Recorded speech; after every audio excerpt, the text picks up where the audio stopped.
دوستو قرآن پاک کی ایک آیت جس میں اللہ نے ہمیں سمجھایا ہے ظہر الفساد فی البر والبحر بما کسبت ایدی الناس لیذیقہم بعض الذی عملوا.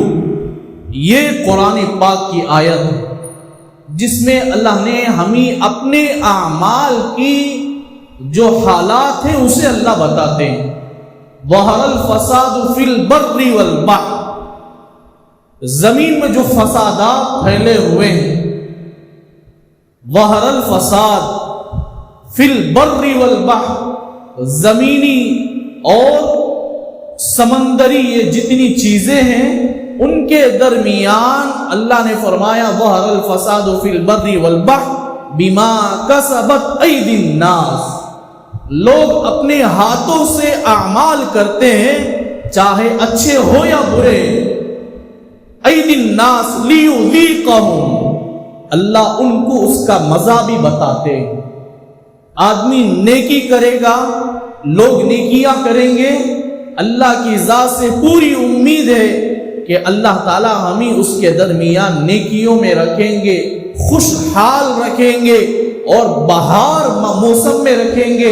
اللہ تعالی ہمارے درمیان غموں کو نہیں لائیں گے، فکروں کو نہیں لائیں گے. اللہ تعالی ہمارے درمیان مصیبتوں کو نہیں لائیں گے.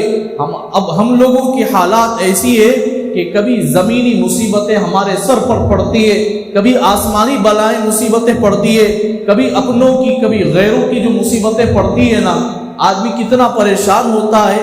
کبھی ایسی حالت ہو جاتی ہے کہ خودکشی کرنے پر بھی آدمی مجبور ہو جاتا ہے. کبھی بیوی کی پریشانیوں میں، کبھی بچوں کی پریشانیوں میں، کبھی اپنوں کی کبھی غیروں کی پریشانیوں میں آدمی خود کو قابو نہیں پاتا ہے، آدمی خودکشی کرنے پر مجبور ہو جاتا ہے. تو اللہ نے قرآن پاک میں فرمایا ظہر الفساد فی البر والبحر بما کسبت ایدی الناس.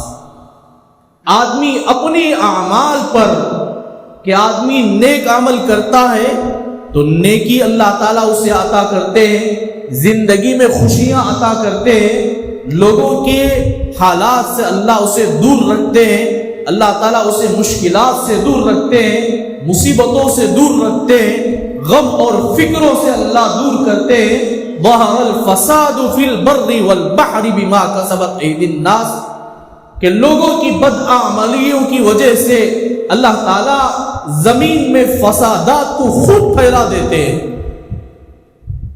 ہماری بدعملیوں کی وجہ سے میرے دوستو اب ہم لوگ نماز پڑھے اور پھر بھی ہمارے درمیان حالات بگڑتے ہیں تو ہمارے اندر کوئی ایسی چیز موجود ہے قسم اللہ کی جس کی وجہ سے ہمارے ان اعمال کی وجہ سے ہمارے اوپر حالات بگڑتے جاتے ہیں.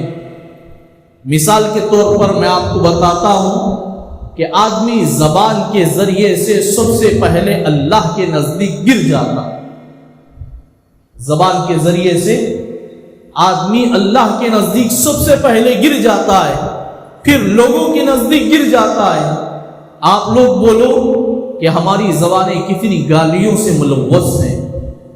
بات کریں تو اللہ ہماری حفاظت فرمائے، اللہ ہماری حفاظت فرمائے. شرمگاہ کا نام لے کر گالیاں دیتے ہیں. معافی کے ساتھ کہتا ہوں، لوگ گالیاں دیتے ہیں. یاد رکھو رسول اللہ کا فرمان ہے جو آدمی اپنی زبان سے گالیاں دیتا ہے اللہ تعالیٰ اس سے 40 قدم دور رحمت کے فرشتوں کو کر دے، برکت کے فرشتوں کو اس سے دور کر دیتے ہیں. اللہ کے نبی علیہ السلام نے فرمایا جو آدمی اپنی زبان سے گالی گلوچ اختیار کرتا ہے، جو آدمی اپنی زبان میں گالیوں کو نکالتا ہے، اللہ تعالیٰ اس کے قریب کبھی برکتوں کو نہیں رکھتے. اگرچہ کہ وہ پوری دنیا کما لے پھر بھی اللہ اس کے سامنے برکتوں کو نہیں رکھتے، رحمتوں کو نہیں رکھتے، خیر کو نہیں رکھتے. چاہے وہ پوری دنیا کی چابی اس کے سامنے ہو پھر بھی اللہ تعالیٰ اس کے سامنے پریشانیوں کو رکھتے، مصیبتوں کو رکھتے، چاروں طرف کی نظر بد سے اللہ اسے معمور کرتے. تو میرے دوستو اصل ہماری زبان ہے جس کی وجہ سے ہم، اللہ نے فرمایا ظہر الفساد فی البر والبحر، یعنی زمین میں ہو، سمندری راستے میں ہو، لوگوں کے حالات اتنے بگڑے ہوئے ہیں کہ ہم اپنی زبان پر ایسے ایسے جملے لاتے ہیں جس کی وجہ سے چاہے ہم نمازی ہی کیوں نہ ہو پھر بھی ہماری نمازیں بیکار، ہمارے اعمال بیکار ہیں۔ کیوں ہیں؟ کیونکہ ہمارے الفاظ ایسے ہیں جس کی وجہ سے اللہ کی نظر سے گر گئے، پھر بھی ہم عبادت کرتے، اللہ ہماری عبادتوں کی طرف توجہ نہیں دیتے، ہماری نظر ہماری سجدوں کی طرف اللہ نظر نہیں کرتے، ہمارے رکوع کی طرف اللہ نظر نہیں کرتے۔ اصل بات یہ ہے کہ اللہ کے نزدیک ہم گر چکے، ہماری زبانیں جھوٹ سے ملوث ہے، ہماری زبانیں گالی گلوچ سے زیادہ تر ہو چکا ہے۔ میرے دوستو، ہم اپنی زبانوں کی حفاظت کریں۔ اللہ کے نبی علیہ السلام سے کسی نے پوچھا، یا رسول اللہ صلی اللہ علیہ وسلم، جنت میں لے جانے والی چیز کیا ہے اور جہنم میں لے جانے والی چیز کیا ہے؟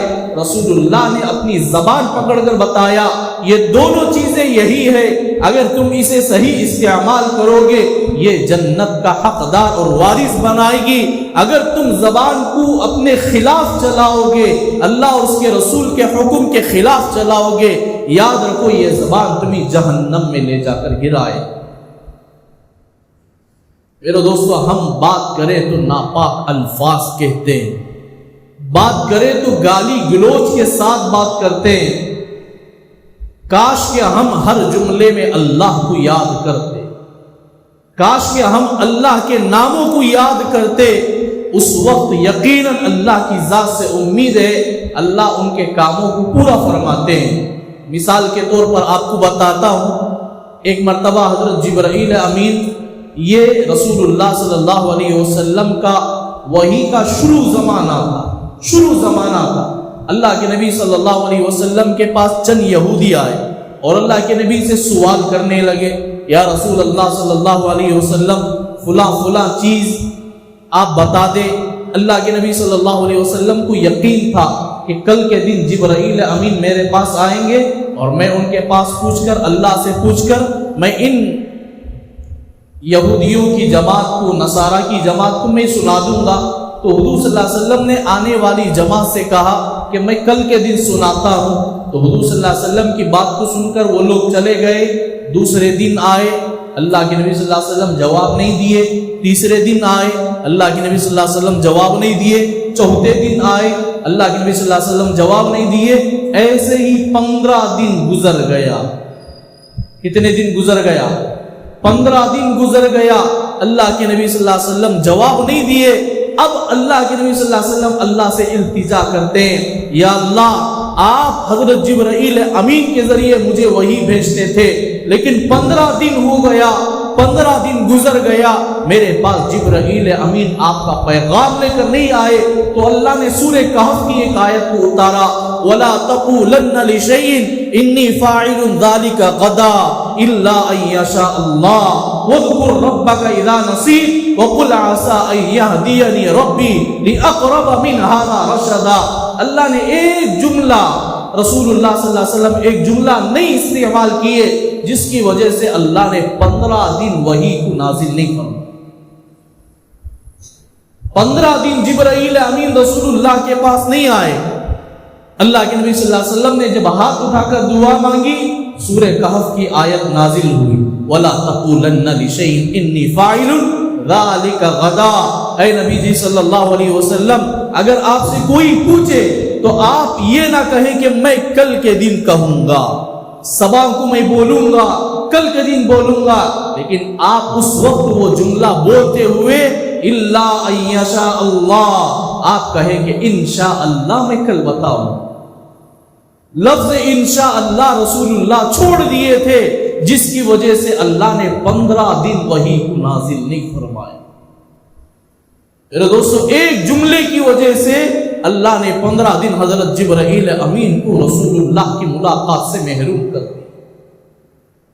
تو پھر اللہ نے نازل فرمایا، اِلَّا أَن يَشَاءَ اللَّهُ وَاذْكُر رَّبَّكَ إِذَا نَسِيتَ وَقُلْ عَسَىٰ أَن يَهْدِيَنِي رَبِّي لِأَقْرَبَ مِنْ هَٰذَا رَشَدًا۔ تو جب کبھی ہمارا یہ جو معاملہ ہو تو اللہ کے نام کو ہر جگہ ہم استعمال کریں۔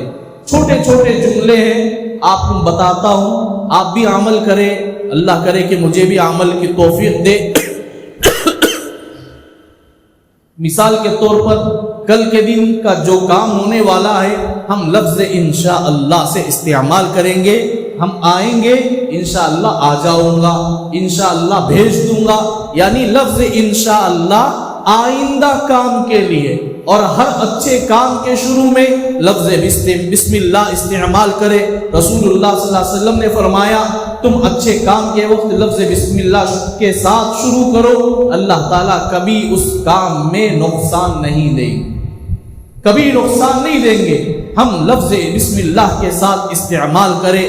آپ کسی کو مسکراتا ہوئے دیکھے، کوئی ہنستا ہوا کھڑا تھا ہم دیکھے، تو ہم اسے دیکھ کر یہ الفاظ نہ کہے کہ تو ہنستا ہے ایک دن اللہ تجھے رلائے گا، ان قریب تو رونے والا ہے۔ جو زیادہ روتا ہنستا ہے، ہماری زبانیں کیا بولتی ہیں؟ زیادہ ہنسنے والے کو کیا بولتے ہیں؟ ان قریب تو روتا ہے، زیادہ ہنستا ہے۔ حالانکہ رسول اللہ کی یہ سنت نہیں ہے۔ کسی کو ہنستا ہوا دیکھے تو اللہ کے نبی دعا دیتے تھے اضحک اللہ سنک، اضحک اللہ سنک۔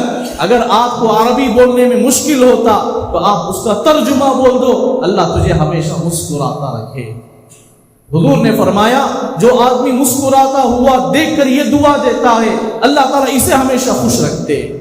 جو دعا دیتا ہے نا اللہ تعالیٰ اسے ہمیشہ خوش رکھتے ہیں۔